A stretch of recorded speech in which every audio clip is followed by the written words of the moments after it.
Badan Pengawas Obat dan Makanan, BPOM, menerbitkan klarifikasi lanjutan, terkait ramainya isu soal dugaan obat sirup untuk anak yang berisiko mengandung cemaran etilen glikol, EG, dan dietilen glikol, DEG, yang dikaitkan gangguan ginjal akut. Keempat jenis yang ditarik di Gambia, saat ini tidak terdaftar dan tidak beredar di Indonesia. Selain itu, produk dari produsen Maiden Pharmaceutical Ltd, India tidak ada yang terdaftar di BPOM.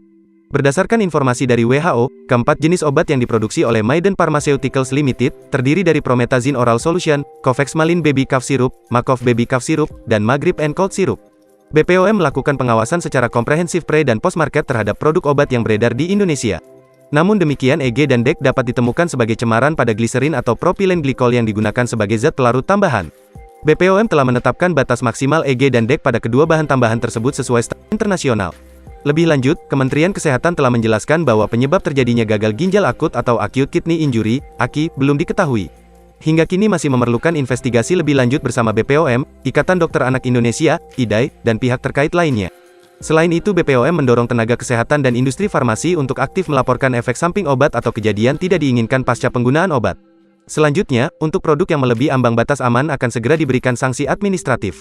Wujudnya, berupa peringatan keras, penghentian sementara kegiatan pembuatan obat, pembekuan sertifikat cara pembuatan obat yang baik, CPOB, pencabutan sertifikat CPOB, dan penghentian sementara kegiatan iklan, serta pembekuan izin edar dan atau pencabutan izin edar. Semua industri farmasi yang memiliki obat sirup yang berpotensi mengandung cemaran EG dan DEG, diminta untuk melaporkan hasil pengujian yang dilakukan secara mandiri sebagai bentuk tanggung jawab pelaku usaha. Industri farmasi juga dapat melakukan upaya lain seperti mengganti formula obat dan atau bahan baku jika diperlukan. BPOM mengajak masyarakat untuk menggunakan obat secara aman dan selalu memperhatikan hal-hal sebagai berikut. Pertama, menggunakan obat secara sesuai dan tidak melebihi aturan pakai. Kedua, membaca dengan seksama peringatan dalam kemasan. Ketiga, menghindari penggunaan sisa obat sirup yang sudah terbuka dan disimpan lama. Keempat, melakukan konsultasi kepada dokter, apoteker atau tenaga kesehatan lainnya apabila gejala tidak berkurang setelah 3 hari penggunaan obat bebas dan obat bebas terbatas pada upaya pengobatan sendiri, swamedikasi. Kelima, melaporkan secara lengkap obat yang digunakan pada swamedikasi kepada tenaga kesehatan. Keenam, melaporkan efek samping obat kepada tenaga kesehatan terdekat atau melalui aplikasi layanan BPOM Mobile dan EMESO Mobile.